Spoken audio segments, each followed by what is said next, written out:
You are an evolutionary empath. The world needs your gifts.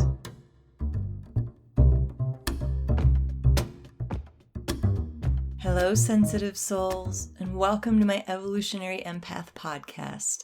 I'm Stephanie Redfeather, author of The Evolutionary Empath, which hit shelves November 5th and immediately hit number 1 in one of its Amazon categories.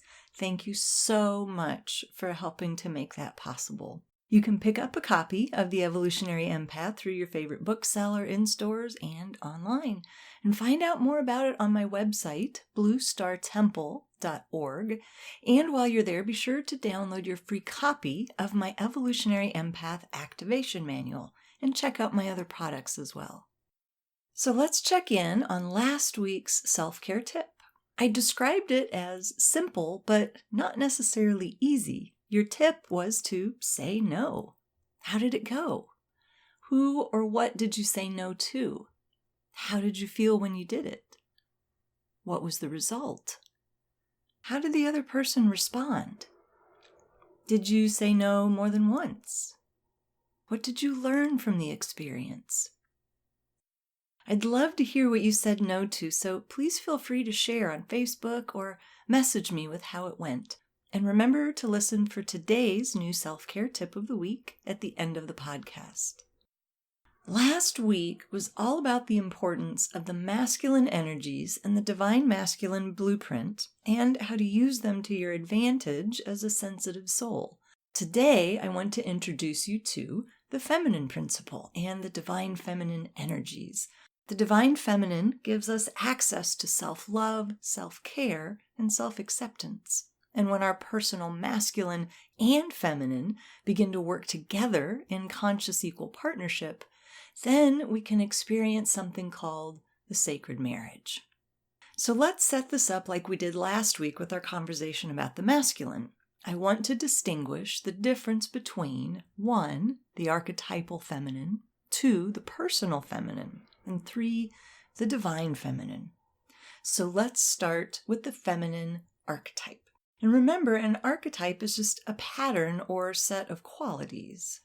The feminine is generally associated with the right brain and the left side of the body, whereas last week you learned the masculine is associated with the left brain and the right side of the body. Last week I also included some of the left brain's functions as documented by neuroanatomist Dr. Jill Bolt-Taylor, so today's list also includes right brain functions.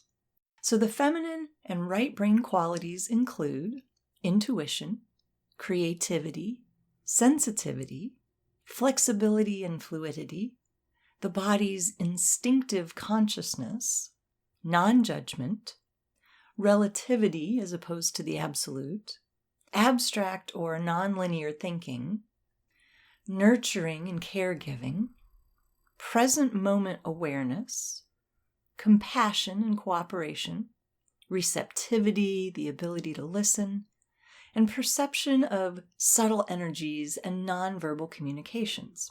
So if you had to boil it down to its essence, the feminine archetype is about being, in contrast to the masculine archetype, which is about doing. So her superpower is receptivity and heart-centeredness. Recalling from last time, it is important to recognize that these archetypal qualities are not good or bad. They are just qualities that can be considered neutral. It's when they go out of balance and either overexpress or underexpress that they can become damaging. But in their pure neutral form, the feminine and right brain attributes, just like the masculine and left brain attributes, serve important and necessary functions. The second distinction is the personal feminine. So just as our personal inner masculine is formed through our interpretation of all the modeling we observed as a child, so is our personal feminine. The neutral archetypal feminine qualities get distilled through the filters of your life experiences and become an individual and unique aspect of your personality and psyche. It, too, is a fusion of both the male and female influences in your life. Your personal inner feminine is the expression of the feminine that is unique to you. Your inner feminine is a human characterization who has a specific personality, just like a person. You have a relationship with your personal inner feminine, and she impacts your decisions, behaviors, thought processes, and actions, just like your personal masculine. Because your personal feminine is a human characterization, she is flawed and has biases, just like you, and just like your inner masculine. She has her own belief system and values, whether you're aware of them or not. Your personal feminine might be a victim. She might defer all of her opinions to authority figures. She might have a martyr complex. She might be angry and feeling suppressed. She might feel that she has little value. As a bonus activity, I highly recommend you begin a dialogue with your personal inner feminine as a vehicle for personal growth, just like the inner masculine. Do you have a relationship with her? Do you know her personality? Do you interact with her consciously? How does she express herself in your life? This is an important aspect of yourself to get to know. Finally, we come to the third distinction, the divine feminine. The divine feminine is the blueprint or ideal version of the feminine energies. It resides in the archetypal realm and is re-emerging in a big way on planet Earth once again. It's interesting to note, though, that the return of the divine feminine does not mean we are moving towards a matriarchal society of feminine dominance and masculine repression. The highest expression is when both qualities, both archetypes, walk together in harmony and balance and mutual respect. Because your inner feminine is flawed and has human characteristics, it doesn't mean you should ignore her and avoid engaging her. Yes, her full expression might be hindered, inconsistent, or limited based on how she was formed and her current role in your psyche. Just as the divine masculine can be considered a mentor for your personal masculine, the divine feminine can serve as a mentor for your personal feminine. It's also important to recognize that as empaths, our gifts pretty much peg the feminine archetype side of the house, right? Intuition, sensitivity, instinctive consciousness, compassion, receptivity, nurturing, perception of subtle energies. For us to thrive in the world, to walk in wholeness, and to stand as the sovereign leader of our own inner domain, it is crucial that we acknowledge, care for, and mature our relationship with the feminine and masculine. So this includes the interpersonal expressions of the masculine and feminine, as well as the archetypal blueprints. And in reality, even though I've been talking about the masculine and feminine separate from one another, our personal inner masculine and personal inner feminine are both influenced by both the divine masculine and divine feminine. And that brings us to the natural next step in the evolution of these qualities, which is the sacred marriage. My friend and colleague, Kaylin Castell, co-authored the Shamanic Astrology Handbook with Daniel Giamario. In it, they say this of the sacred marriage. Sacred marriage is when a woman walks with the qualities of her inner masculine on her arm at all times, regardless of whom she is with or whether she is with anyone at all. The sacred marriage is when a man walks with the qualities of his inner feminine on his arm at all times, regardless of whom he is with or whether he is with anyone at all. I'll say it again. The sacred marriage is when a woman walks with the qualities of her inner masculine on her arm at all times, regardless of whom she is with or whether she is with anyone at all.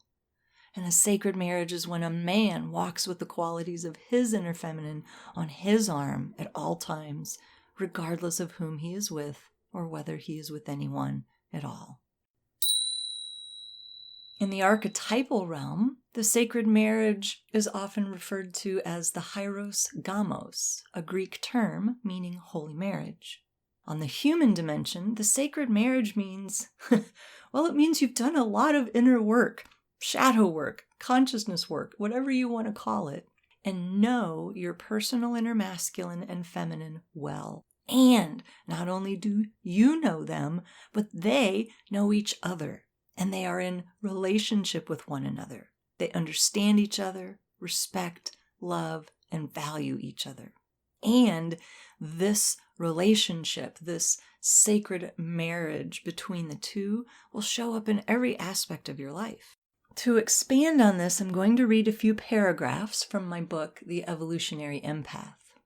Quote, "Cultivating the inner marriage also means recognizing that you can provide for your own needs, and that expression of both archetypes are allowed and encouraged. In general, women are encouraged to be feminine, and men are encouraged to be masculine. Expression of the opposite gender is usually determined to be weak or inappropriate, so they are trained out of us. Men aren't supposed to be sensitive, emotional, or nurturing. Women aren't supposed to show anger or be aggressive or ambitious.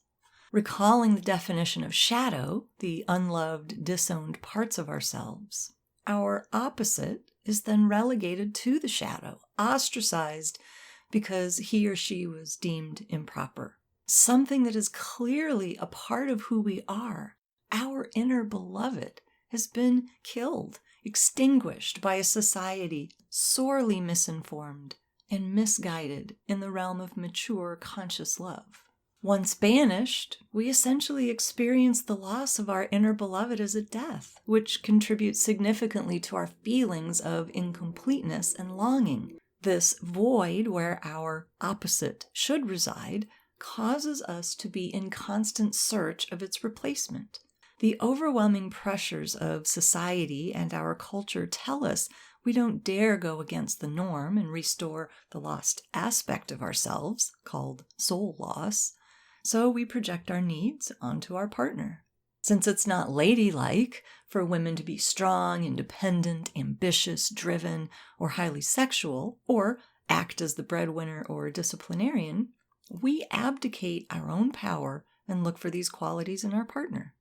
The dreamy notion of "you complete me" is an immature and romanticized representation of love. As long as we continue to look for something outside of ourselves, because we don't believe we are capable of providing it for ourselves, we will continue to enter into relationships from a place of brokenness and incompletion. Because we are compelled to keep searching for that thing that will complete us, we won't feel complete even when we have it, because it's still outside of us. Tending to your own inner marriage allows you to come into relationships with an entirely different agenda. You're no longer showing up with unspoken expectations, a slew of projections, desperation, and the talons of codependence ready to grab hold. You can enter into partnership able to fully accept and cherish the other person, allowing them to be who they are, encouraging and supporting their full expression, and having no illusions about their limitations and imperfections. They are no longer a project to fix. They are a unique work of art to love and cherish. End quote. Now, why is the feminine relevant in a conversation about being an empath? Well, I already mentioned one of them. As empaths, as sensitive beings, our gifts and empathic qualities pretty much live in the feminine realm.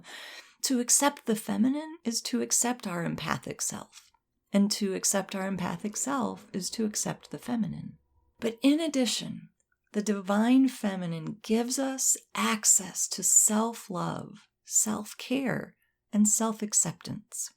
When she is valued, when the feminine qualities are treasured and embraced, this gives us the ability to accept and care for ourselves with a whole new measure of love and devotion.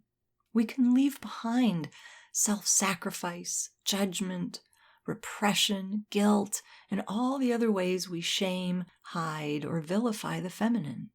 We can hold ourselves in the arms of an infinite, loving mother and begin to heal the split between who we think we're supposed to be and who we actually are.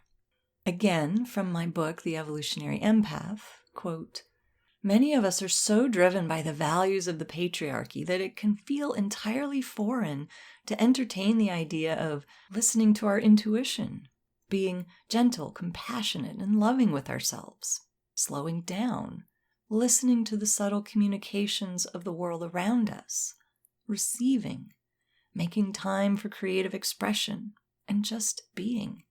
Yet these are the qualities we are sorely lacking, and we desperately need to balance the overbearing masculine traits of do, achieve, conquer, accumulate, and dominate. Life moves naturally in rhythms and cycles, the days, seasons, tides, and periods of growth and dormancy, and activity and rest. The overexpressed masculine thinks he can force everything to happen in his time. When we value the feminine, we make room in our lives to exhale, to pause and listen. It means we recognize our own needs and honor the natural periods of rest that must occur in between every cycle of activity or growth. Integration, reflection, contemplation, relaxation, nurturing. How often do you make time in your day for these? Life cannot be all doing and output, but the patriarchy would have us believe that this is the way. Our journey toward wholeness includes coaxing our feminine out of oppression to be held in safety by the masculine, so that she can express herself unashamedly in her beauty, grace, and creativity once more." End quote. And so let me just wrap this up by stating the obvious, which is, this is a journey and not a destination. The sacred marriage is not a light switch that you flip and it's automatically turned on. And it's not something that you have to, quote, accomplish before you can be in relationship.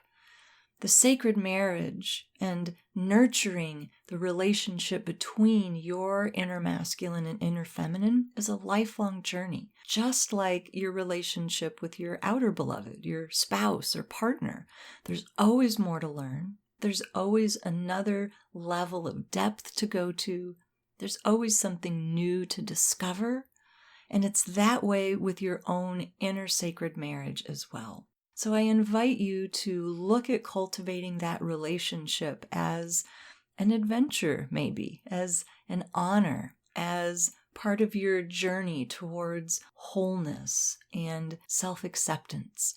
It is something that you will probably work on for the rest of your life. While I've spent many years conscious of this concept and working hard to get to know both aspects of myself and to nurture those aspects and to encourage them to be in relationship with one another, I'm still human.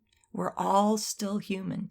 So remember in all of this that while we have the divine masculine blueprint, the divine feminine blueprint to serve as our mentors, to serve as our inspiration, that we're still human and we're going to fall down. So wherever you are with your relationship with your inner masculine and your inner feminine, wherever you are in your understanding of the concepts of the archetypal masculine and feminine, and your relationship with the divine masculine and feminine, just start there. Just put one foot in front of the other and see where they lead you. Okay, friends, it's time for this week's self-care tip. This one may feel a bit self-indulgent to some of you, especially if you are not given to whimsy. I invite you to call upon the feminine energies that we've been working with today to create beauty. This could mean creating beauty in your home or on your person or at work. Purchase a bouquet of flowers. Wear your favorite scarf or earrings. Place a beloved piece of art in a prominent location and admire it every day. Create an altar. Paint. Say something loving to a stranger. Beauty is very personal, so what is your personal definition of creating beauty?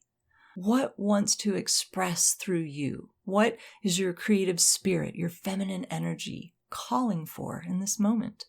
It could be something different every day or the same thing you do for 7 days in a row. Experiment with creating beauty in your world. And as always, I welcome your comments about how it's going on my Facebook page, or feel free to message me. Okay, my fellow sensitives, thank you so much for tuning in today. Next week, I have a big treat for you, an interview with one of my mentor teachers, Linda Starwolf. Starwolf is the founder and director of Venus Rising Association for Transformation, Venus Rising University, which is where I got my master's and doctorate, and she's the creator of Shamanic Breathwork. She has been a teacher and shamanic guide to thousands of people over the last 35 plus years, and I interview her on some of her experiences of being an empath. I'm Stephanie Redfeather, and if you want to find out more about me, my book, The Evolutionary Empath, or my other products and services, please go to my website at bluestartemple.org. You can also find me on LinkedIn and Facebook. If you like this podcast, don't forget to like and subscribe to the Sacred Stories podcast. Remember, my fellow sensitive souls, you are an evolutionary empath. The world needs your gifts.